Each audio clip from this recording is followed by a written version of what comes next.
پڑھتے ہیں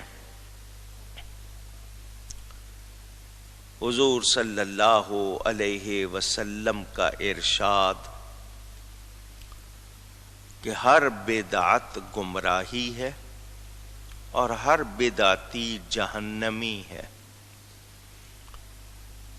ہر بدعت گمراہی ہے، کل بدعت ضلالۃ، ہر بدعت گمراہی ہے اور ہر بدعتی یعنی بدعت کا کام کرنے والا جہنمی ہے۔ ایک یہ حدیث پڑھتے ہیں اور ایک یہ کہ جو نئے کام ہیں وہ برے ہیں اور جو ان برے کاموں کو کرتا ہے وہ اپنے آپ کو جہنمی بناتا ہے۔ اور اسی طرح حضور صلی اللہ علیہ وسلم کے ایک دو ارشادات وہ اور پیش کرتے ہیں۔ ہم نے ایک مرتبہ نہیں، 100 مرتبہ نہیں، 1000 مرتبہ جواب دیا ہے۔ ان کا کام تو وہی ہے، وہ دہراتے رہیں گے صرف آپ کی تسلی کے لیے۔ اب انہی کی کتابوں سے یہ جواب بھی میں نے آپ کو سنائے کہ وہ کہتے ہیں ایک دین میں نیا کام ہوتا ہے اور ایک دین کے لیے نیا کام ہوتا ہے۔ دین میں نیا کام یا دین کے لیے نیا کام۔ میں اس کو آپ کو سنا چکا ہوں، سمجھا چکا ہوں، مختصراً پھر بتا دوں۔ جناب اشرف علی تھانوی اس کو خود سمجھاتے ہیں، یہ انہی کے الفاظ ہیں، میں نے اپنی کتاب سفید و سیاہ میں نقل کی ہے۔ وہ کہتے ہیں کہ حکیم نے، طبیب نے، معالج نے، ڈاکٹر نے نسخہ لکھا شربت بنفشہ، مریض کے لیے کہ تم نے شربت بنفشہ پینا ہے، یہ تمہارا علاج ہے۔ بازار میں نہیں مل رہا، اس نے بنفشہ خریدا، بنفشے کے پھول لیے، دیگچی لی، پانی لیا، چینی لی، لکڑی لی، چولہا وغیرہ جلانا ہے، ماچس لی اس نے، یہ تمام چیزیں لے کر اس نے نسخے میں اضافہ کیا ہے یا نسخہ بنانے کے لیے یہ سب کچھ لیا ہے؟ بنانے کے لیے۔ اس نے نسخے میں کوئی اضافہ نہیں کی۔ اگر یہ سب کچھ نہ کرے تو وہ نسخہ حاصل ہوتا نہیں۔ تو وہ کہتے ہیں یہ زیادت فی النسخہ نہیں بلکہ تکمیل النسخہ ہے، یعنی نسخے میں کوئی زیادتی نہیں ہے بلکہ نسخہ مکمل کرنے کے لیے یہ سب کچھ ہے۔ بڑی مہربانی کر دی، انہوں نے یہ لکھ دیا کہ یہ اس میں اضافہ نہیں ہے بلکہ یہ سب کچھ اس کو حاصل کرنے کے لیے ہے۔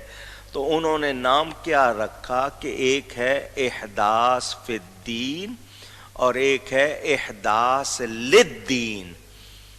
احداث فی الدین، دین میں نیا کام، احداث للدین، دین کے لیے نیا کام۔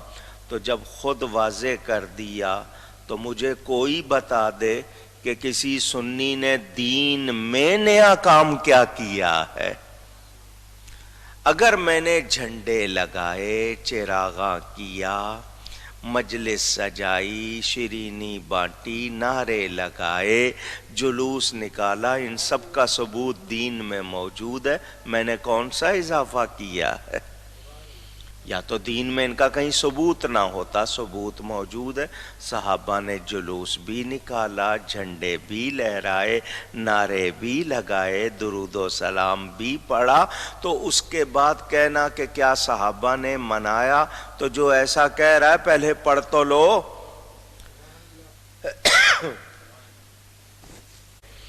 وہ ماننا چاہتے نہیں، ان کی ایک ہی ضد ہے، بس نہیں ماننا. کسی طرح بھی ان کو آپ کہہ لیں، وہ کہیں گے نہیں جی ہم نے نہیں ماننا. تو ان کو چھوڑے ان کے حال پر، آپ کی تسلی کر رہا ہوں. آپ ذکر میلاد سنتے رہتے ہیں.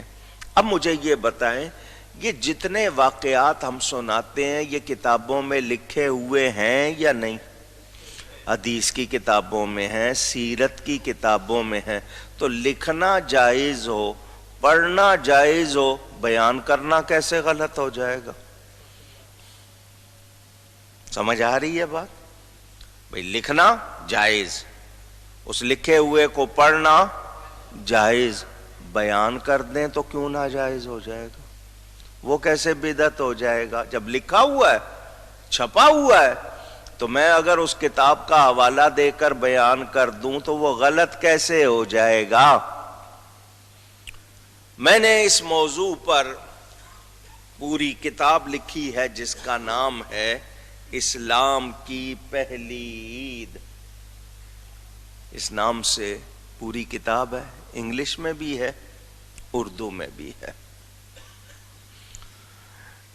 جنوبی افریقہ کے ایک شہر میں تھا میں، جمعہ پڑھایا. جمعے کے بعد میرے پاس ایک پوسٹر ہینڈ بل دیا گیا. ہنی ڈیو ایک جگہ، وہاں کے کسی شخص نے وہ چھاپا تھا اور اس کا عنوان رکھا تھا اسلام کی تیسری عید، اسلامز تھرڈ عید، انگلش میں تھا. وہاں کے لوگوں نے مجھے دیا کہ جی یہ یہاں بہت بانٹا جا رہا ہے، ہمیں اس کا جواب چاہیے. میں نے کہا جی میں جاؤں گا پاکستان، جا کے آپ کو بھیج دوں گا. انہوں نے کہا نہیں جی ہمیں فوراً چاہیے. وہ 2-3 دن کا انہوں نے ٹائم دیا. میں نے کہا بہت اچھا، میرے پاس یہاں ساری کتابیں نہیں ہیں، 2-3 ہیں.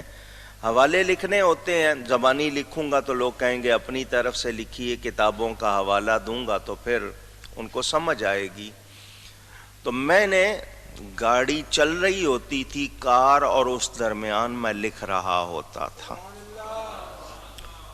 3 دن میں نے جہاں موقع ملا، جتنا کہیں آدھا گھنٹہ ملتا تھا کہیں گھنٹہ ملتا تھا، میں لکھتا چلا گیا.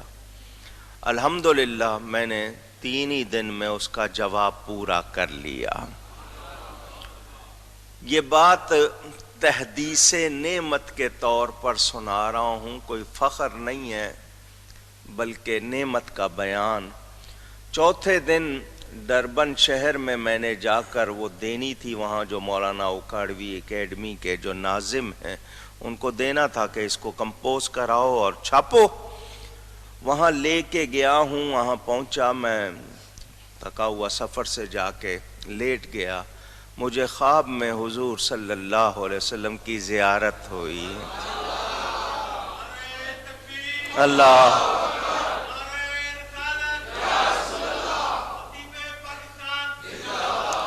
مجھے یقین ہو گیا کہ میری یہ خدمت قبول ہو گئی ہے. وہ کتاب اسلام کی پہلی عید موجود ہے، اس میں بعد میں اور بھی اضافے کیے گئے. وہ کتاب ان تمام اعتراضات کا جواب ہے جو لوگ میلاد کے حوالے سے کرتے ہیں. میں کچھ باتیں آج آپ کو سنا رہا ہوں. یہ لوگ یہ کہتے ہیں کہ جی میلاد کی اصل تاریخ 12 نہیں ہے. پہلے پوسٹر چھپتے تھے، ہینڈ بل چھپتے تھے، وال چاکنگ کرتے تھے. ایک پوسٹر کراچی سے چھپنے لگ گیا، میلاد النبی یا وفات النبی.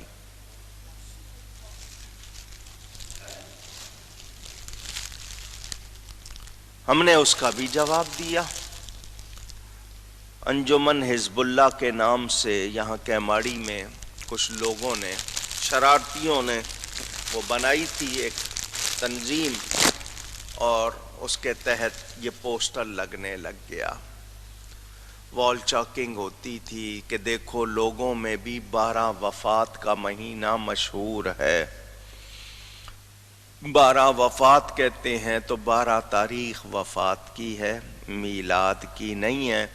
جس دن حضرت سیدہ فاطمہ زہرا کا دوپٹہ آنسوؤں سے بھیگا ہوا تھا، صحابہ رو رہے تھے، سب کے سب غم میں تھے، تم اس دن خوشیاں مناتے ہو، جھنڈے لہراتے ہو، تو تم لوگوں کو نبی کی وفات کی خوشی ہوئی ہے شاید۔ تو وہ لوگوں کو اس طرح کہتے تھے تو لوگ ڈر جاتے تھے کہ اگر یہ وفات کی تاریخ ہے تو اس میں خوشی منانے کا کیا مطلب؟ یہ ان کا اعتراض۔ اس کے جواب دیے ہم نے۔ پہلی بات تو یہ کہ 12 تاریخ وفات کی نہیں ہے، 12 تاریخ اونچی کہیے، ایک بات۔ دوسری بات یہ کہ ہمارے نبی پاک صلی اللہ علیہ وآلہ وسلم کی ولادت کی تاریخ 12 ہے۔ کیا ہے؟ کون سی تاریخ؟ ولادت کی، ٹھیک ہے، وفات کی نہیں۔ یہ کہتے ہیں جی ولادت کی تاریخ تو 9 ربیع الاول ہے، کوئی کہتا ہے 8 ہے۔ میں نے کہا اگر تمہارے نزدیک 8 ہے یا تمہارے نزدیک 9 ہے تو تم 9 کو منا لو، ہم 12 کو منا رہے ہیں، تم 9 کو منا لو۔ تاریخ کا شبہ ڈال کر تم ہمیں روک سکتے۔ قرآن اترا شب قدر میں، کب اترا؟ 21 بھی شب قدر، 23 بھی شب قدر، 25 بھی شب قدر، 27 بھی شب قدر، 29 بھی، یہ ساری راتیں شبان قدر ہیں یا نہیں؟ 27 کو کیوں مناتے ہو؟ باقی راتوں میں کیوں نہیں مناتے؟ جواب دیں مجھے۔ کوئی 21 کو منا لے تو منع کر لو گے؟ کوئی 23 کو منا لے تو منع کر لو گے؟ تو ہم 12 ہم منا رہے ہیں، تم 8 کو منا لو، 9 کو منا لو، تمہارے نزدیک 8 یا 9 ربیع الاول ہے، تم اس دن منا لو۔ اچھا سنو، اگر تم یہ کہتے ہو کہ 8 یا 9 ربیع الاول تاریخ ہے تو لکھ کے دے دو کہ 9 کو منائیں گے تو نہیں روکو گے، کہ 9 کو منائیں گے تو فتویٰ نہیں لگاؤ گے، لکھ کے دے دو۔ اگر تمہارا مقصد روکنا ہے تو تم اس طرح کی باتوں سے روک سکتے نہیں۔ امت میں تمام علماء متفق ہیں، یعنی جو مستند تحقیق سے انہوں نے ثابت کیا ہے کہ اصل ولادت کی تاریخ 12، ٹھیک ہے، وہ وفات کی تاریخ نہیں۔ یہ 12 وفات کا لفظ تم لوگوں کی ایجاد ہے، منکروں کی۔ تم نے لوگوں کو زبردستی کہلانے کے لیے یہ لفظ ایجاد کی ہے تاکہ لوگوں کے منہ پہ چڑھ جائیں اور پھر تم کہو کہ دیکھو لوگوں میں مشہور ہے 12 وفات۔ تو تم لوگوں نے یہ سازش کی ہے، ہم ایسی سازش کو کامیاب ہونے نہیں دیں۔ اگر کوئی غلط فہمی میں اب تک بولتا ہے تو اس کو توبہ کرنی چاہیے، ٹھیک ہے، پہلی بات۔ اب دوسری بات سن لیں، نبی کریم صلی اللہ علیہ وسلم کی وفات کی تاریخ 2 ربیع الاول ہے۔ کون سی؟ اونچی، 2 ربیع الاول۔ بعضوں نے 13 بھی لکھی ہے، بعض نے، لیکن زیادہ تر نے 2 ربیع الاول لکھی ہے۔ یہ اس کا جواب ہے کہ 12 تاریخ وفات کی نہیں ہے۔ ہو گئی بات۔ اب وہ جو کہہ رہے ہیں کہ اصل وفات کے دن تم خوشیاں مناتے ہو، 12 تاریخ تو وفات کی ہے، خوشی مناتے ہو، اس دن تو صحابہ رو رہے تھے، دیواروں سے سر مار رہے تھے، غم سے نڈھال تھے، تو اس کا جواب سن لو، وفات کی خوشی یا غم وہ منائیں جس کے مر گئے ہیں، میرا نبی تو زندہ ہے۔ اللہ اکبر۔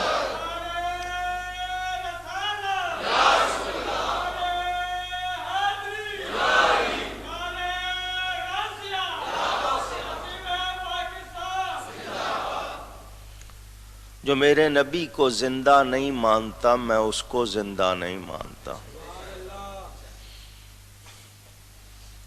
نبی پاک صلی اللہ علیہ وسلم برزخی حیات کے ساتھ نہیں، اس میں تو سارے ایمان والے زندہ ہوں گے، جسمانی حیات کے ساتھ، دنیاوی حقیقی حیات کے ساتھ زندہ ہیں۔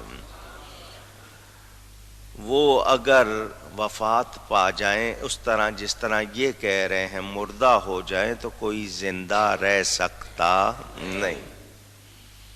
اس موضوع پر دیوبند کے ایک عالم محمد قاسم نانوتوی صاحب نے پوری کتاب لکھی ہے آب حیات، اردو میں ہے، تھوڑی سی مشکل اردو ہے مگر اردو ہے، خود ان کی چھپی ہوئی۔ اس میں وہ لکھتے ہیں حضور صلی اللہ علیہ وسلم ایک لمحے کو مردہ ہو جائیں تو جہان باقی نہیں رہ سکتا۔ اسی لیے دیوبند میں آج تک 2 گروپ ہیں، ان میں سے ایک حیاتی کہلاتا ہے، ایک مماتی کہلاتا ہے، اور دونوں آپس میں ایک دوسرے کو کافر کہتے ہیں۔ آپ کو شاید یہ معلوم نہیں ہے، ان کے ہاں ایک ہیں حیاتی اور ایک ہے مماتی، ایک جو ہے زندہ مانتے ہیں اور دوسرے نہیں مانتے۔ اور پہلے اپنے گھر میں تو فیصلہ کر لو، ہم پر تو اعتراض بعد میں کرنا، پہلے اپنا معاملہ تو سیدھا کرو۔ میرا نبی زندہ ہے۔ تاریخ 12 وفات کی نہیں ہے، یہ کتنی کتابوں میں لکھا ہے، میں نے وہ سارے نام بھی اپنی کتاب میں لکھ دیے۔ تھانوی صاحب نے 3 کتابوں میں لکھا ہے کہ 12 تاریخ وفات کی نہیں ہے۔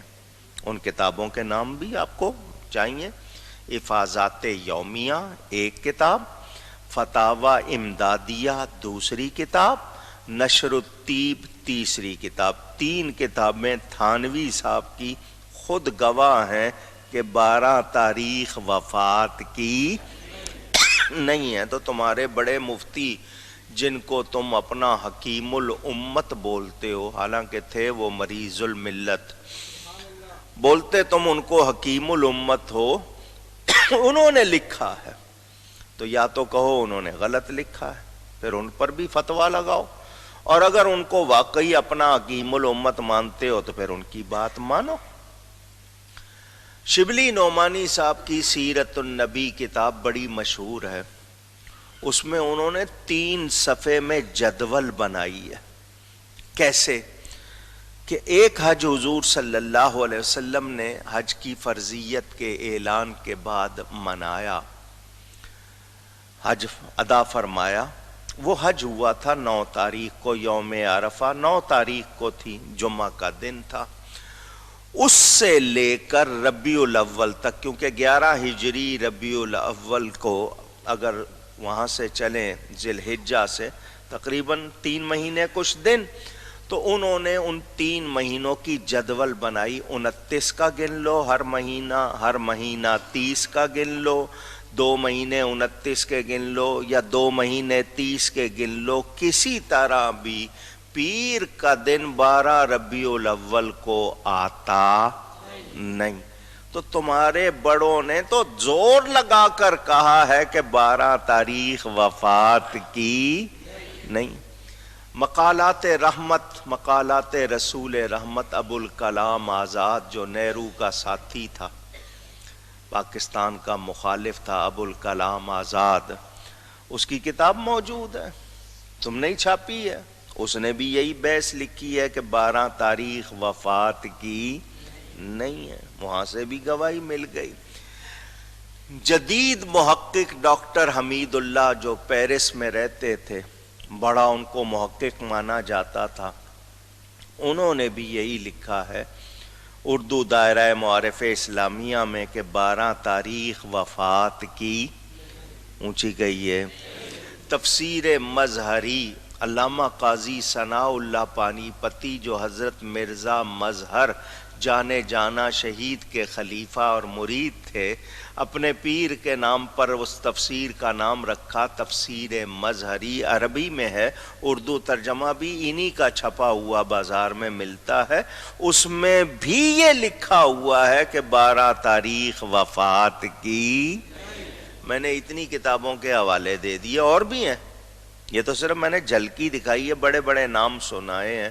تو تمہاری کتابوں میں لکھا ہوا ہے 12 تاریخ وفات کی نہیں ہے، تو پھر لوگوں کو دھوکہ دینے کی کوشش نہ کر۔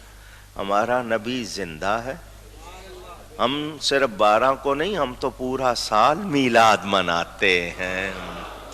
12 ربیع الاول کو خاص طور پر جشن مناتے ہیں، خاص طور پر جشن منانا غلط نہیں۔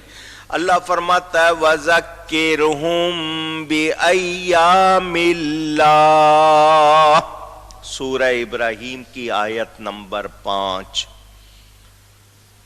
اللہ فرماتا ہے اور لوگوں کو اللہ کے دن یاد دلاؤ۔ لوگوں کو کس کے دن یاد دلاؤ؟ پھر کہیے گا یا اللہ سارے دن تیرے ہیں، ساری راتیں تیری ہیں، پھر یہ تیرا فرمان کہ لوگوں کو اللہ کے دن یاد دلاؤ۔ میں نے پھر تھانوی کی کتاب نکالی، اس میں لکھا ہوا ہے اللہ کے دنوں سے مراد وہ دن جن دنوں میں اللہ نے لوگوں پر خاص انعام فرمائے۔ تو میرے نبی پاک اللہ کا سب سے بڑا انعام تو ان کی آمد کا دن سب سے بڑا دن ہوا یا نہیں ہوا؟ تمہاری کتابوں سے چڑھتے ہیں جی، ہمارے حوالے دیتا ہے تو کتابیں لکھی کیوں تھیں؟ اگر لکھ دی تھی تو پھر چھاپی کیوں تھیں؟ اور چھاپ بھی لی تھی تو بیچی کیوں تھی؟ بازار میں کتابیں رکھی ہوئی ہیں، میں پڑھ کے حوالے دے رہا ہوں، تمہاری کتابوں کے تو ناراض ہو رہے، تمہیں تو چاہیے مجھے کمیشن دیا کرو، میں تمہاری کتابوں کی شہرت کر رہا